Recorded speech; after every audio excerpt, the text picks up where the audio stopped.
Bună să vă fie dimineața, oameni buni, și bine ați revenit după o absență destul de îndelungată de la Aventura TV, absență cauzată în primul rând de o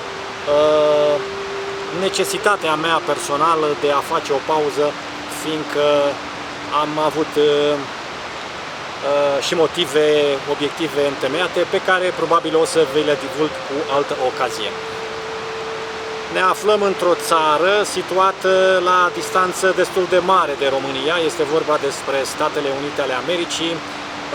O să facem și pastila de geografie cu care v-am obișnuit la fiecare emisiune destul de curând. Cert este că motivul pentru care noi am venit aici este de a urca pe vârful Mount Whitney, care are o altitudine de 4450 de metri după datele locale pe care le-am colectat din zona aceasta Inyo National Forest sau Inyo National Park, și un munte care este considerat a fi cel mai mare, cel mai înalt din Statele Unite ale Americii, exceptând Alaska. Alaska fiind cel de-al 49-lea stat declarat al Statelor Unite ale Americii. Și că tot am ajuns aici, pastila geografică se referă destul de scurt la o țară federală formată din 50 de state care au capitala la Washington, adică capitala federală a Statelor Unite ale Americii se află la Washington, un stat federal care se întinde pe o suprafață de aproximativ 9,8 milioane de kilometri pătrați, ba chiar un pic și mai mult, cu deschidere spre trei oceane: Oceanul Atlantic pe latura aceasta estică, Oceanul Pacific spre vest, iar spre nord, acolo unde numai Alaska se bucură de acces la oceanul respectiv, este vorba de cel arctic. Accesul în parc, și aici despre asta o să mai vorbim pe traseu, accesul în parc se face după înscrierea la o loterie organizată de Administrația Parcurilor Naționale din Statele Unite ale Americii. Deci nu venim aici de capul nostru, ne luăm ranița la spinare și hai pe traseu în sus, pentru că nu se poate. Rangerii îți verifică permisul de acces, iar permisul de acces se obține, fiindcă sunt foarte mulți solicitanți și foarte mulți doritori să vină în acest parc, se obține pe cale de alegere prin loterie. N-am avut beneficiul de a avea acces la astfel de permis prin loterie, motiv pentru care a trebuit să pândim fiecare perioadă în parte, să vedem care sunt permisele anulate, la care să putem avea noi acces. Abia săptămâna trecută am găsit câteva locuri libere, am reușit ca împreună cu colegul Dragoș să facem plata la aceste permise de acces în Parcul Național, iar abia de acum ne considerăm a fi turiști sau alpiniști sau montaniarzi cu acte în regulă.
Exact pe aici. Ia uite. La prima vale. Pe vale sus, nu? Da, uite. Că noi suntem aici. Noi suntem aici unde e ăsta de apă. Da. Și aici se bifurcă, uite. Da. Și uite ocolea. Ne spate la lac. Da. Deci dacă ne duceam înainte...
La aproximativ o oră de la Whitney Portal ne antrenăm pe vale dinspre est spre vest, o vale destul de ascendentă care se numește și ruta montaniarzilor, adică celor care fac trasee mai tehnice în zona Mount Whitney.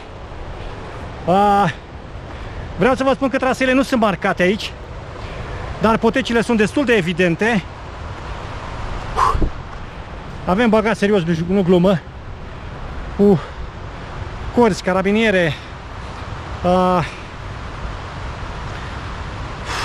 mijloace de asigurare mobile și așa mai departe, plus sac de dormit, cort, apă, mâncare, etc., etc.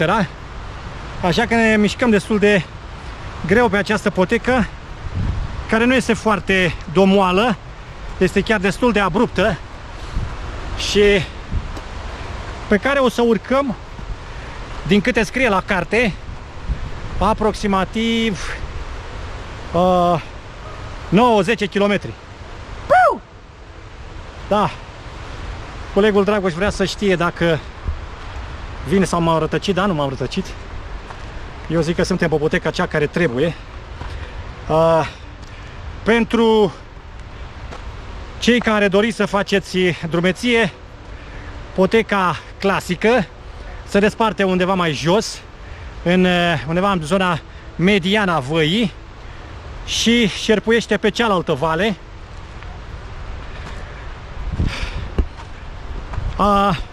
Traseul fiind, bineînțeles, mai ușor de abordat și mai circulat.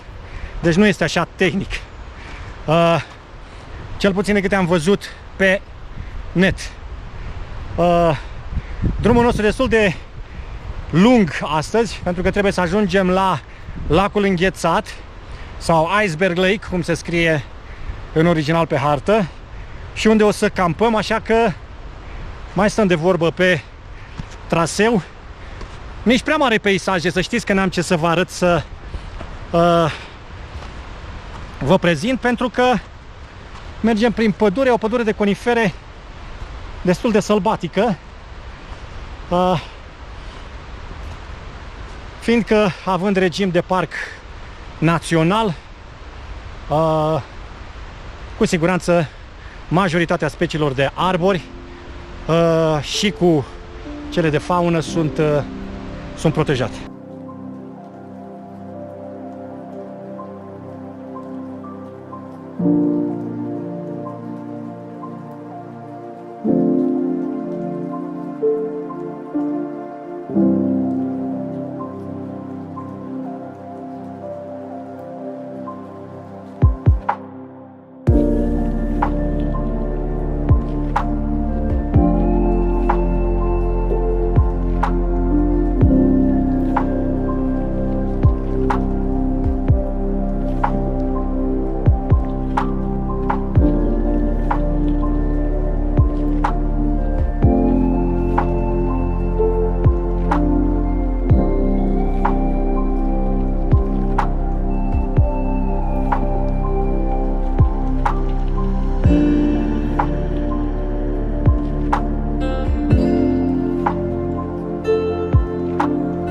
Am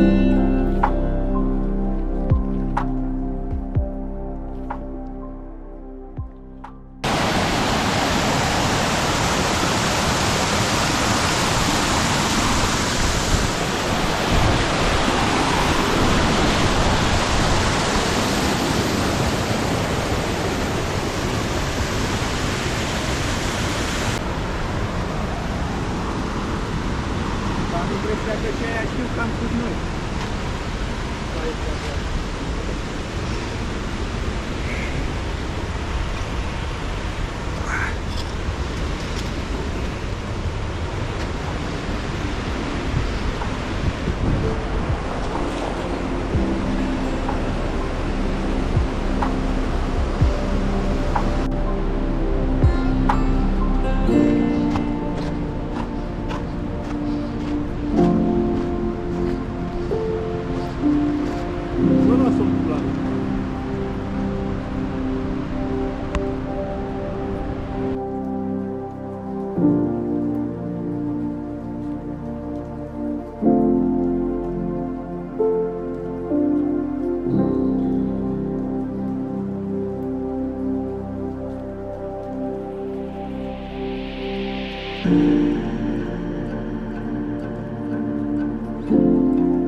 Am ajuns pe primul lac glaciar, unde se află și un lac, North Fork Lake, am impresia că îi spune, dacă nu mă înșel.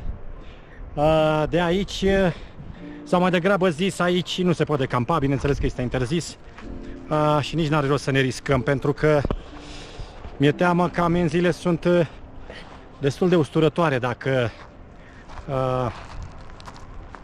faci greșeala de a călca într-o astfel de intenție. O să încercăm chiar așa, dacă suntem obosiți, să mergem la următorul prag glaciar, la Iceberg Lake, unde se poate campa și unde de mâine ne este mai la îndemână să urcăm pe vârful Mount Whitney. Dar până atunci să ne bucurăm de peisaje, pentru că sunt superbe.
Păi, e foarte greu. Diferența de nivel e mare, pe o distanță destul de scurtă. Adică am avut peste, cred că 1500 de metri în 6 km jumate. Echipament greu? Echipament foarte greu, dar dacă trebuie să-l parcurgi cu rucsac greu, e puțin complicat. Noi am decis să scurtăm puțin, trebuia să urcăm mai sus, dar cu echipamentul foarte greu ar fi însemnat un efort inutil. Și chiar dacă intervin peste drag, o să știți că am bălărit destul de mult. Am pierdut traseul și la început și după aceea un pic mai sus am tot ezitat pe unde să intrăm, pe unde să ieșim, pe unde să o luăm. Cert este că a fost într-adevăr foarte solicitant și cred că ar fi fost un pic mai ok dacă noi am fi mers la, cum să spun, fast and light, cum să spune în ziua de astăzi, adică cu echipament ușor, nu? Da, doar de cățărat, plecat foarte devreme, la 2 noaptea. Fără cord, fără sac, fără nimic. Și urca până sus, făcut traseul și întors înapoi. Dar totuși părerea mea este că e cam mult, nu? E cam mult pentru că dacă, eu zic că se pretează acest tip de ascensiune dacă vii și dacă cunoști foarte bine zona. Da. Alminter să vii la început și să bâșbâi pe aici, să vezi pe unde ia poteca și să pierzi ore prețioase, după părerea mea, și după aceea să mai și cațări la 4000 de metri, eu zic că este un pic cam riscant. Cam riscant și cam forțat. Da. Deci, deocamdată pentru astăzi a fost mai degrabă o tură de apropiere de zona alpină, tură la care vă spuneam că ne-am ostenit destul de mult. Acum o să facem un ceai, o supă și o să ne odihnim, fiindcă mâine dimineață, în jur de 6-7, o să ne strângem efectiv echipamentul de escaladă și cu acesta, numai cu acesta o să mergem în sus, rămânând ca mâine și mâine seară, noi sperăm ca și mâine seară, cortul să fie instalat aici și să îl folosim atunci când coborâm.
jumătate de urcat de la Upper Boy Scout Lake, adică de la tabăra 1, unde am rămas azi noapte, și până aici pe, cred că dacă stau să mă gândesc bine, pe cel de-al 3-lea prag glaciar. Da, unde se află și un lac glaciar înghețat. Mai este încă unul mic aici mai jos. De fapt am impresia că ăla este la fel de mare ca și ăsta. O dăm la deal. O dăm la deal și vedem cum evoluează lucrurile, pentru că, după cum observați în spatele meu, sper să se vadă mai bine aici, este o creastă care pornește chiar de unde se termină zona de zăpadă permanentă și continuă spre vest, aproximativ 6 lungimi de coardă, asta însemnând, din câte am văzut acolo, undeva la vreo 400 de metri de verticală. Da, mai sunt încă 4 în fața noastră, care ăștia urcă direct pe culoar. Vă spuneam, sau dacă nu v-am spus, vă spun acum, că există o variantă pentru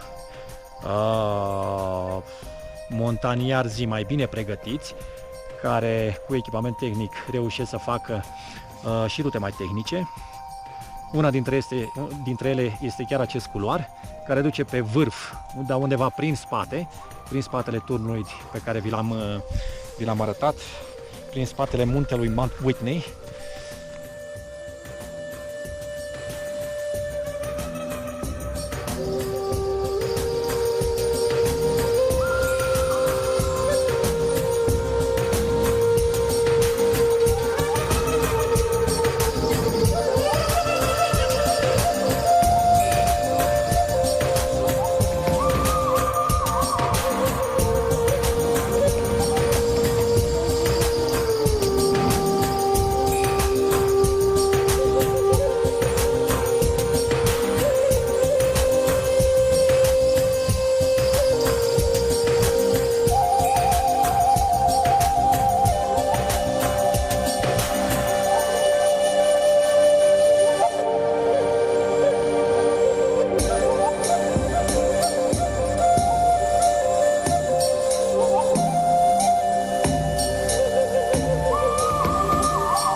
Ești ok?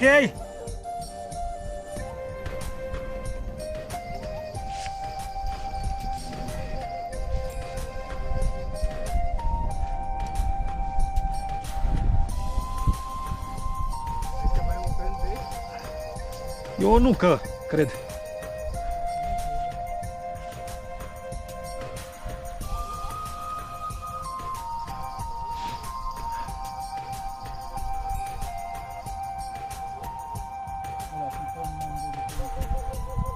Am văzut două mai jos. Da, da.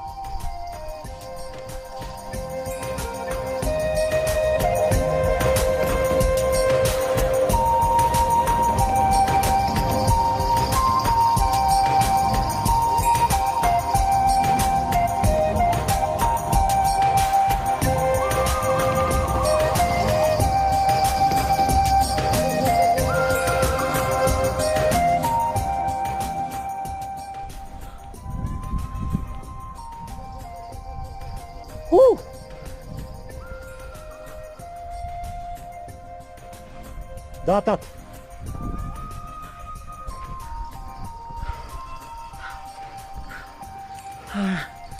Yes. Yes. Yes. Bine, bravo, bravo. Tare, tare.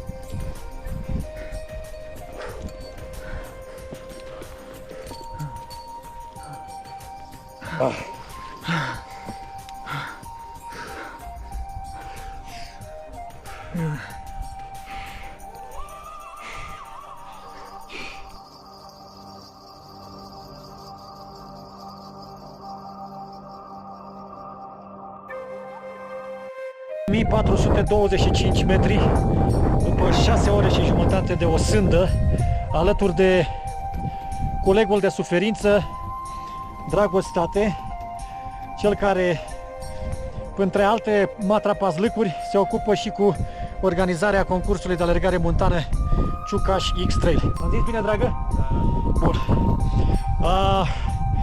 Despre acest minunat traseu o să discutăm când o să coborâm la cort și când o să ne revenim un pic, pentru că suntem efectiv epuizați. Ne-a dat mult de furcă acest traseu și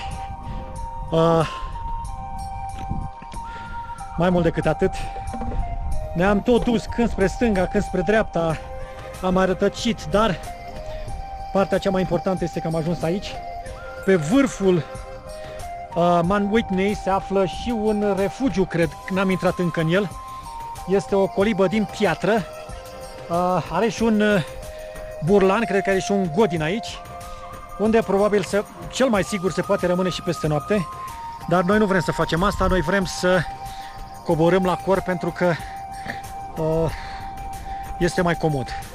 De jur împrejur, tot ce înseamnă această minunată, cum să-i spun, acest minunat lanț muntos, cordiliera, să-i spunem, nord-americană, dar mai mult creasa pacifică, iar celălalt care merge un pic mai spre interior, dar tot pe coasta vestică, și este despărțit de depresiuni din acestea de deșert temperat, cum este, de exemplu, Valea Morții sau Death Valley, cum îi mai spun americanii.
Deci am făcut de la cort, am plecat la cât am plecat de la cort?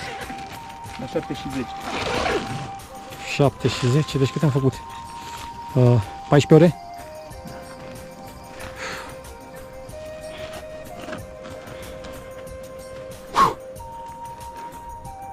Bine că ne-am întors cu bine. Asta e cel mai important lucru.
Suntem la final de aventură, stimabili companioni. Am coborât la intrarea în zona de rezervație forestieră Iniu National Forest. Deci, practic, noi nu am fost într-o zonă de parc național, ci într-o zonă de parc forestier.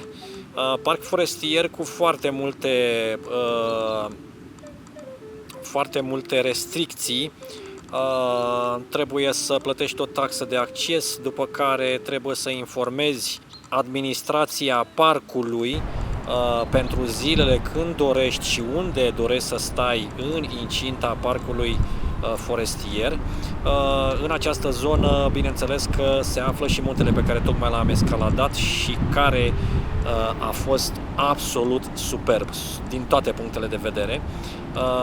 Un munte foarte alpin și un munte destul de tehnic, unde este necesar echipament de escaladă integral pentru trad, adică nu există pitoane, nu există ancore fixe de care să ne asigurăm, așa cum suntem obișnuiți în unele țări sau într-o parte din țările europene, ci totul trebuie adus din dotare proprie pentru escaladare. Și cea mai bună variantă din cea pe care am experimentat-o noi este cea a folosirii friendurilor. Sunt cele mai ușor de adaptat pe fiecare tip de fisură. Este un munte constituit în mare parte din granit și cu numeroase fisuri și diaclaze care duc în toate direcțiile. Vreau să vă spun un lucru, ar fi ideal să aveți și o hartă, pentru că traseul este destul de sinuos și de cele mai multe ori pierdem linia de escaladă.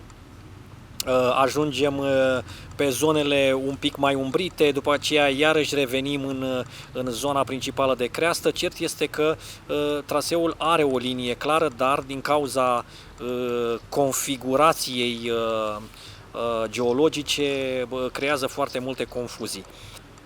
Ce altceva ar fi bine să cunoașteți este faptul legat de campare. Camparea nu se face la întâmplare, trebuie să precizați exact pe site, deci totul se face online.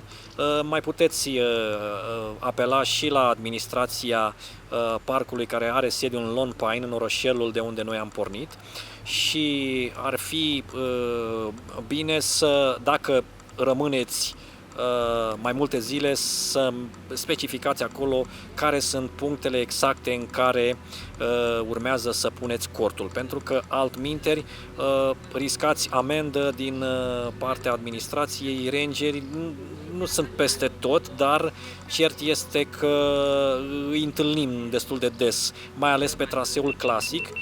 Noi am făcut un traseu alpin, dar pe traseul clasic, care este într-adevăr mai lung și mai sinuos, riscăm să întâlnim mai frecvent acești rangeri care ne legitimează, între ghilimele fiind zis, ne legitimează asupra acelui permis pe care noi l-am procurat atunci când am accesat site-ul respectiv. Această loterie, mai corect spus, începe undeva în februarie și se termină, cred că pe la începutul lui martie.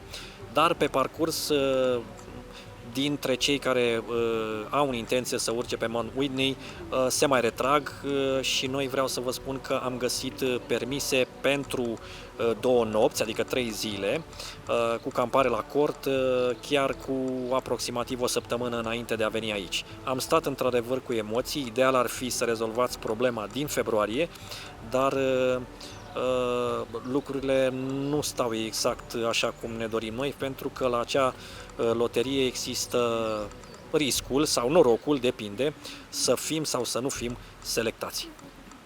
Cam asta a fost aventura noastră în munții Sierra Nevada din Statele Unite ale Americii, lanț muntos situat pe coasta pacifică, unde am urcat pe cota cea mai înaltă, Mount Whitney, 4425 de metri, pe traseul East Ridge, adică pe creasta estică, și vreau să vă spun că n-am regretat, fiindcă a fost unul dintre cele mai frumoase trasee alpine pe care le-am străbătut în viața mea.